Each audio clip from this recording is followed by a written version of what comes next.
Assalamualaikum warahmatullahi wabarakatuh. Alhamdulillah rabbil alamin. Segala puji dan puja kita panjatkan kepada Allah Subhanahu wa taala. Mana Allah telah merahmati kita semua, telah memberikan kita nikmat iman, nikmat Islam, nikmat kesehatan dan nikmat kesempatan. Salam, semoga tercurah kepada junjungan kita Nabi besar Muhammad SAW. Alhamdulillah kita bertemu kembali dalam kajian Islam secara online yang diselenggarakan oleh Yayasan Bunyan Jakarta. Baik, agar kajian ini merupakan berkah, rahmat dan ridho dari Allah Subhanahu wa taala. Kita buka sama-sama dengan membaca basmalah. Bismillahirrahmanirrahim. Adapun tema kita pada kajian hari ini adalah cara menjalin hubungan yang erat dengan Allah. Masih mau kan cara menjalin hubungan yang erat dengan Allah? Nah, ada beberapa cara. Kita akan bahas hari ini adalah ada 6 cara menjalin hubungan yang erat dengan Allah Subhanahu wa taala. Sebenarnya banyak ya, tetapi biar tidak terlalu panjang dan singkat, kita bahas sama-sama. Yang pertama, cara kita menjalin hubungan erat dengan Allah adalah bagaimana kita memperbaiki sholat kita, ya. Bagaimana kita memperbaiki sholat kita menjadi sholat yang khusyuk, sholat yang selalu mengingat Allah. Karena apa? Karena sholat itu adalah cara kita bermunajat kepada Allah, cara kita berinteraksi dengan Allah. Kalau kita sholat, seakan-akan kita kan lagi berbicara dengan Allah, ya. Nah, tetapi kadang-kadang kalau kita sholat itu kadang-kadang kita ada aja yang kita ingat, ya. Seharusnya kalau kita sholat ya ingat Allah, tapi kadang-kadang manusia ketika dia sholat ada saja yang diingatnya. Urusan-urusan dunia diingatnya, yang kunci yang hilang kadang ketemunya di sholat, ya. Dan kadang ya pekerjaan kantor yang belum selesai kadang ingat di sholat, ya. Atau misalnya banyak saja hal-hal yang kadang-kadang kita ingat urusan dunia di sholat. Nah, supaya kita menjadi hubungan erat dengan Allah, ayo sama-sama kita memperbaiki sholat kita agar menjadi sholat yang khusyuk, agar menjadi sholat yang tumainah, yang betul sholat kita itu tidak terburu-buru. Kadang-kadang kita sholat itu suka terburu-buru. Nah, kalau berarti kita tidak merasa dekat dengan Allah kalau terburu-buru dan tidak menikmati. Tapi kalau orang yang menikmati, yang hubungannya dekat dengan Allah, dia ingin berlama-lama dengan Allah dengan sholatnya. Ya, itu yang pertama. Yang kedua, bagaimana kita menjadi hubungan erat dengan Allah adalah bersifat ihsan. Ihsan itu adalah dia beribadah kepada Allah seakan-akan dia milik Allah. Walaupun sebenarnya dia tidak milik Allah, dia merasa Allah itu selalu mengawasi dia, melihat dia. Jadi kalau orang yang ihsan, dia akan mengingat Allah di mana saja dia berada, karena dia selalu merasa diawasi oleh Allah Subhanahu wa taala. Nah, jadi ketika kita ihsan, jadi dia takut bermaksiat karena dia tahu Allah akan mengawasinya, Allah akan melihatnya, dan dia senang beramal soleh karena dia tahu Allah melihatnya ketika dia beramal soleh. Jadi itu terus akan bisa menaikkan imannya. Iman itu naik dengan ketaatan dan iman itu akan turun dengan kemaksiatan. Tapi dengan dia bersifat ihsan, dia berusaha akan menaikkan imannya. Itu yang kedua. Kemudian yang ketiga, cara kita menjalin hubungan erat dengan Allah adalah perbanyak membaca Al-Quran. Masya Allah, ya. Nah, kadang-kadang maaf ya, kadang-kadang mungkin para penonton kalau megang HP mungkin bisa berjam-jam, bisa berlama-lama, tidak bisa lepas dari penglihatan sekali-sekali, ya. Kita bagilah waktu kita.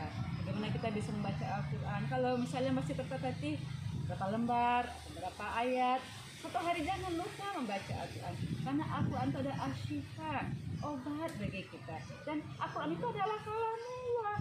Al-Quran adalah firman Allah, kata-kata Allah. Jadi kalau kita membaca Al-Quran berarti kita lagi berbicara dengan kalam-kalam Allah. Maksudnya kita, Allah berbicara dengan kita, karena Al-Quran adalah kalau kita baca Al-Quran berarti kita sedang mempelajari tentang hidup kita, dan kita membacanya tidak akan dapat pahala, Masya Allah, dan itu akan mendekatkan hubungan kita dengan Allah. So, kalau yang punya targetnya 1 juz, Masya Allah, ya istiqomah lah, ya. 1 juz mungkin bisa 45 menit, ya. Yang bisa dari 1 juz silahkan. Tapi kalau yang belum bisa, kan tidak berapa lembar, ya. Atau belum bisa juga berapa lembar, berapa ayat. Pokoknya jangan lupakan membaca Al-Quran. Kalau kita dekat dengan Allah, kita akan senang, ya, akan gemar membaca Al-Quran, dan membaca Al-Quran merupakan suatu agenda kehidupan kita yang tidak bisa kita tinggalkan. Sepakat ya? Kemudian yang keempat, cara kita bisa mendekatkan diri kita kepada Allah Subhanahu wa taala adalah memperbanyak doa, ya, memperbanyak doa, memperbanyak zikir. Jadi maksudnya doa dan zikir, memperbanyak doa dan zikir, kita mengingat Allah di mana saja kita berada. Karena memang setiap kehidupan kita ini tidak lepas dari doa dan zikir. Iya, bayangkan aja kita udah bangun tidur, kita baca doa bangun tidur, kita mau tidur, kita baca doa mau tidur, bahkan kita mau makan aja kita baca basmalah. Ya, berarti kita ingat Allah. Ketika kita ingat Allah, kita akan berusaha melakukan hal yang baik. Bayangin aja, kita bekerja keluar dari rumah, kita tawakkal Allah, la haula wala quwwata illa billah. Kita ingin menjadi ridha Allah, sehingga kita akan terjaga. Kita akan terpelihara dari hal-hal yang tidak Allah ridhai. Karena apa?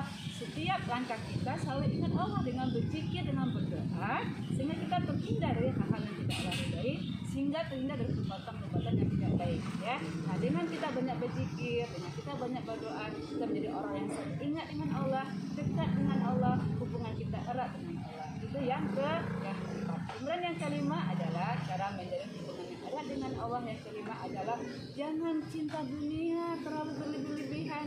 Orang yang terlalu cinta dunia berlebihan itu bisa jauh dari Allah, karena orangnya sini dunia, ujungnya dan dunia. Ya kan? Tapi kalau kita tidak cinta dunia, jadikan dunia ini sebagai tempat kita beramal soleh, jadikan dunia ini sebagai tempat kita beramal untuk persiapan kita di akhirat. Insya Allah dunia ini tidak menjadikan sesuatu yang buat kita lalai. Ya, kenapa? Kalau urusan dunia nggak akan selesai. Ada satu lagi. Apalagi kalau urusan kita mencari masalah harta, ya, itu semuanya nanti tidak akan selesai. Tapi kalau harta yang Allah berikan kita gunakan untuk mencari ridha Allah, itu bagus, ya. Karena kalau harta yang Allah berikan kita mencari kehidupan di dunia untuk mencari rezeki Allah, kita bersyukur dengan harta yang Allah berikan, itu bagus, ya. Dan yang keenam, yang terakhir, cara mendekatkan diri kita kepada Allah Subhanahu wa taala adalah perbanyak mengingat kematian. Ya, dengan perbanyak kita mengingat kematian, kita tahu kullu nafsin dha'iqatul maut, setiap yang bernyawa pasti akan mengalami kematian. Kita mempersiapkan kematian yang indah, kita mempersiapkan kematian yang baik dengan amal-amal soleh kita. Karena semua yang kita cintai dunia ini akan meninggalkan kita. Harta kita, rumah kita, anak-anak kita yang kita sayangi, teman-teman, satu pekerjaan kita, semuanya akan kita tinggalkan. Kita akan bersama dengan amal soleh kita. Karena itu bagi orang yang menjalin hubungan erat dengan Allah, dia senantiasa mengingat kematian. Dengan mengingat kematian, dia menginginkan kematian yang husnul khotimah. Nah, itulah beberapa hal yang bisa mendekatkan diri kita kepada Allah Subhanahu wa taala. Mudah-mudahan kita semua berusaha melakukan hal itu. Sebenarnya masih banyak lagi, ya, tetapi ya ini ya yang bisa saya sampaikan. Ada yang salah, ada yang khilaf, saya minta maaf lahir dan batin. Kemudian bermanfaat bagi saya dan bagi penonton semuanya. Saya itu membaca hamdalah, alhamdulillah, mohon maaf lahir dan batin. Assalamualaikum warahmatullahi wabarakatuh.